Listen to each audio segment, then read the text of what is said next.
Alright guys, welcome back to an episode of the Madden Sim franchise. We are the owners only. So let's see what we got. Did my training. Looks like we won. We're 5-4. We're sitting over 500 for like the first time all season. Already did my scouting and all that jazz. Let's see what happened in our game. First off, the Saints end up losing to the Broncos 23-21. Just couldn't quite pull it out. They even got a safety in the third quarter, but not enough to get the win. 80 offensive rushing yards, 234 passing yards, 17 first downs, 432 total offense. 2 turnovers, though, probably cost them the game. Only 5 third down conversions. Hurts as well. 100% in the red zone, though. Got a touchdown and a field goal. Just not able to seal the deal and get the win. In our game versus Redskins, we put the boots to them, man. 21-7 at the half, and we never let loose. 35-14. 221 on the ground, 279 through the air, 20 first downs. 552 total yards, man. 2 turnovers hurts, but we got the win. We were pretty much unstoppable on offense this week.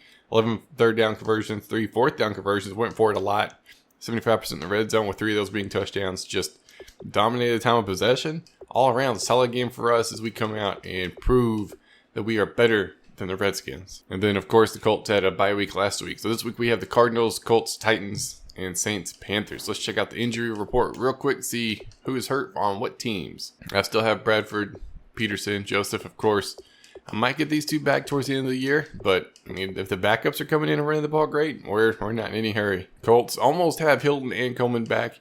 Huge bye week for them, so he's got this week, maybe next week he'll have his go-to receiver back, and he'll start putting up some more W's. Saints, same thing. He's going to need more. I think him coming back next week will be huge, as he'll get another cornerback out there that can actually help his defense out a little bit because they're allowing too many points. So it looks like we're good to go. Got one of my 2 renegotiations done. So far, I've only been locked out of 2 people during the season. Granted, one of them being an offensive lineman that I would love did not have that happen, but it is what it is. We got the Cardinals this week. Hopefully we can come out and get a win at home, start making some of our money back because we're currently negative $25.7 million, and that's not good. That's not good at all. Hopefully we can make some of that money back with a nice victory right here. But that's going to be it for this part. We'll be right back with the advance. All right, let's get done with the advance. I've already did my training and my scouting and tried to sign my player. He didn't have anything of it. We have a new injury. Let's see what we got. Hamilton. Hamilton is a new guy.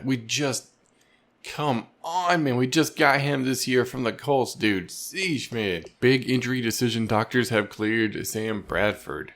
Acceleration's down quite a bit. Injuries down quite a bit. Speed quite a bit. High chance of re-injury. I don't think so. I'm not going to risk that. He's cleared, but he's not 100%. He's an injury-prone dude. This guy's been injured a ton.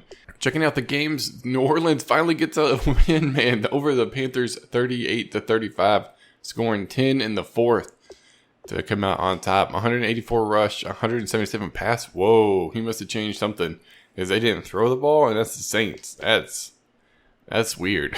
Only seeing more rushing yards and passing yards is weird for the Saints, man. 2 turnovers, but he had 12 third down conversions, 100% in the red zone, came out on top. He had said he made some adjustments. Apparently, it ended up working. The Colts end up beating the Titans. The Colts looking to make a run for the playoffs, let alone the Super Bowl, man. Pulls it off in overtime, almost gave it away in the fourth, but comes out on top. 142 on the ground, 200 through the air, 21 first downs. Golly, man. 565 total yards gained. Only 1 turnover, which is fine. 13 third down conversions, which was huge. 50% in the red zone. That's probably why it went to overtime. But hey, he got the win regardless. A win's a win. Any way you could do it, you'll take it. But then we ended up knocking off the Cardinals about 1 point, dude. We scored 7 in the second, third, and fourth to get the win, 21-20. 77 rushing yards, 149 passing yards. They beat us in like every category. Holy crap, dude. We got dominated this game, but we got the win, so it doesn't matter because we didn't turn the ball over as much, and defense forced the turnovers, which helped us get the win. Only 3 third down conversions. Ouch. 0 fourth down conversions. 50% in the red zone, which is not good. Taking a look at the games this week, I have the Lions, Colts, and Steelers, Saints, and Rams. It's all good. I actually just looked at it. Hamilton is the backup to Perry, who's the one I traded for, so that's fine. We got 269s. Hopefully they can come out and play for us. Play pretty good. We have the Lions this week. We need to continue our win streak. I don't know what we did, coach, but whatever it was is working because we're starting to win games. But that's going to be it for this part. We'll be right back with the advance. All right, let's get done with the advance. And we are in week 13 looks like we won, I think. Let's see what happened this past week. Looking at this game, we dominated pretty much the whole thing until the fourth quarter. Almost gave it away. Ended up getting the win 28-20. 151 on the ground, 238 through the air, 19 first downs. Only one turnover, 13 third down conversions, 75% in the red zone's not bad, but all 3 of those were touchdowns, and that helped decide the game. Solid performance by the offense and the defense in this one. The Colts end up taking out the Steelers 35-28 on top of a 14-point fourth quarter because he was down 28-21 at the end of 3. He had 117 on the ground, 398 through the air. My gosh, dude. Andrew Luck tearing it up. 25 first downs, able to keep his offense on the field. 646 total yards. Only 1 turnover compared to their 10 third down conversions. Only 50% in the red zone, but 3 out of his 6 attempts, he got a touchdown. I mean, that's pretty solid, dude. Regardless of how you look at it, whenever you're scoring touchdowns and not kicking field goals, you're in a good situation. The Rams end up blanking the Saints. Oh my gosh, 38-0. That was a over game at the halftime, dude. 21-0, and then another 17 in the second half.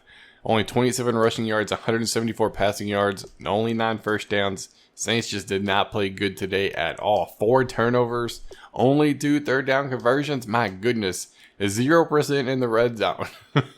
Did he not even get to the red zone? Because holy crap, dude. That was a lopsided game from the get-go. But this week I have the Cowboys, Colts, and Jets, and Saints first lines. Maybe Saints can do what I did to the Lions. But taking a look at this week, I got 1 player that regressed. I already did my scout players. I used all my points. Look at me go. No leftovers this week. Did my training. I already signed my 2 people that I needed to. Who regressed and why? Awareness under 4 yards a carry. Come on, Bishop. But we're ready to roll, man. 7-4, sitting tied for first in our division. Hopefully we can beat the Cowboys and start pulling away from the Packers. We will see, but that's going to be it for this part. We'll be right back with the advance. All right, just advanced it. We have a big injury decision to make after we see how everybody else did this last week. And we pulled off the win, 49-45.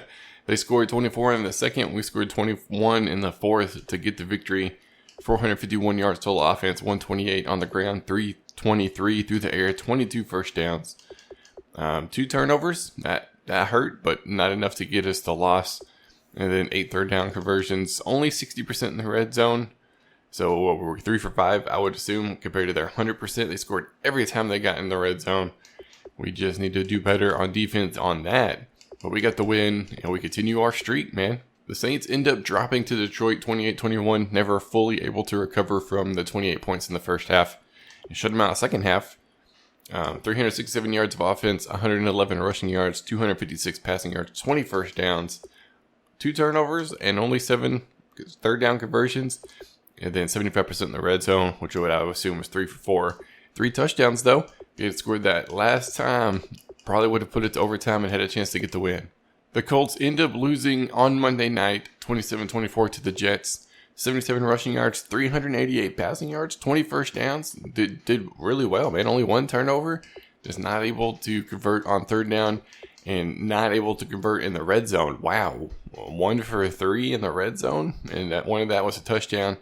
Got to have those points, even if they're field goals. You need those kind of points to get the win as they end up dropping this week. But looking at our matchups this week, I play the Jaguars, Colts, and Texans, and then Saints versus Buccaneers. But we have a big injury decision. Let's check out and see who that is. Play through the injury, Adrian Peterson. An acceleration from a 91 to a 77. Yeah, get out of here with that nonsense. But we've already done our scout players. We're looking forward to the game against the Jaguars. Hopefully we can keep on winning, man. We are 7-0 since our bye week. We're doing extremely well. Hopefully we can continue that the rest of the season and get us into the playoffs. But that's going to be it for this part. We'll be right back with the advance. All right, let's get done with the advance. I play the Colts this week. The other user, he's had like one of the best records. Apparently, whatever we did on the bye week has worked out for us. The Saints end up losing 15-16, allowed 10 points in the fourth quarter to take the loss. The only touchdown, but it was enough to get the win. 431 yards of offense, 114 on the ground, 317 through the air, 23 first downs. They beat Tampa Bay. They just were unable to get into the end zone. Probably the 3 turnovers hurt. Only 5 third down conversions, but still more than Tampa Bay, and not being able to score every time in the red zone. 100% there guarantees you a win this week. The Colts ended up getting shut out by the Texans, 24-0, 53 on the ground, 180 through the air, 10 first downs, 300 total yards, 5 turnovers, 100% cost them today. Only 2 third down conversions. They just had a horrible day, and it shows. Whereas we had like the exact opposite. Ended up getting the win 35-7, tied going into the half, and then we just hit the gas and scored 28 unanswered points. Holy jeez. 125 yards on the ground, 182 through the air, 18 first downs, 373 total yards, 3 turnovers, which is less than them, but still way too many. 7 third down conversions, as well as 2 fourth down conversions.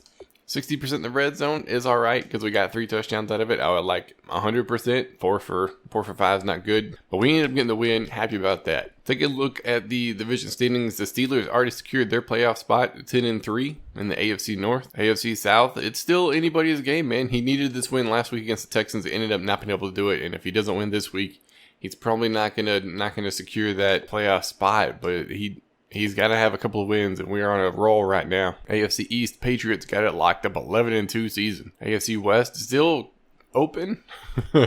Chargers Broncos, Raiders tied 5-8, where the Chiefs are 8-5. I think if the Chiefs win and anybody and these guys all lose one more game, it's over. NFC North, we finally have the lead over the Packers, 9-4. We've won 8 straight. We started off the season 1-4.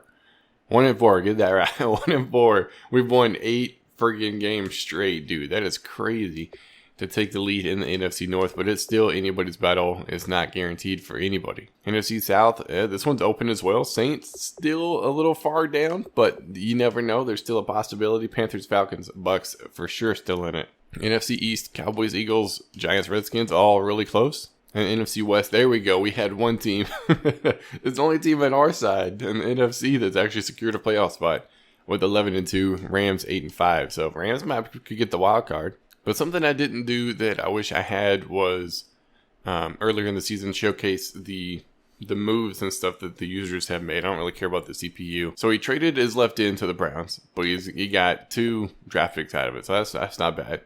2 draft picks or late round draft picks for a left end. That's cool. He also got a halfback for a defensive tackle, Terrence Knighton, no longer with the Colts. Colts ended up trading a running back to the Bears for a 5th round pick. They also traded a defensive tackle to me for a 4th round pick. I think that was way overvalued, but hey, it's okay. I'm all right with it. I got the guy to fill a spot for me this year. He traded a middle linebacker to the Dolphins for a couple more picks. This dude got picks like crazy, man. Like 4th, 5th, and 6th round, or 5th, 6th, and 7th round picks. They traded a right guard, or the Bengals traded right guards to the Colts in exchange for a corner. He tried to get rid of a lot of his age, so he did that pretty quick. The Eagles traded a right tackle to him for a couple of picks in exchange. 2 4th round picks. He's not worried about it at all. The Chargers traded a corner in exchange for a left guard, and then the Raiders gave Khalil Mack for Eric Walden, dude. Like, what? He's got Khalil Mack's where? Wow. Yeah, that team should be pretty good. He's got a lot of young guys on his team, that's for sure. Myself and the Saints haven't made a whole lot of moves, but he got Trayvon Boykin from the Seahawks in exchange for Luke McCown. He was pretty happy about that. He's ready. He's wanting to build him up quite a bit. Saints traded, I guess that was part of the deal. Also traded Ken Crawley to the Steelers for Carlos Williams Sr., who ended up getting hurt. And then he also traded Tim Hightower to the Panthers in exchange for a couple of draft picks. I mean, personally, I didn't do a lot of moves, man. I traded with the Colts, and then I traded my corner for Brent Hundley.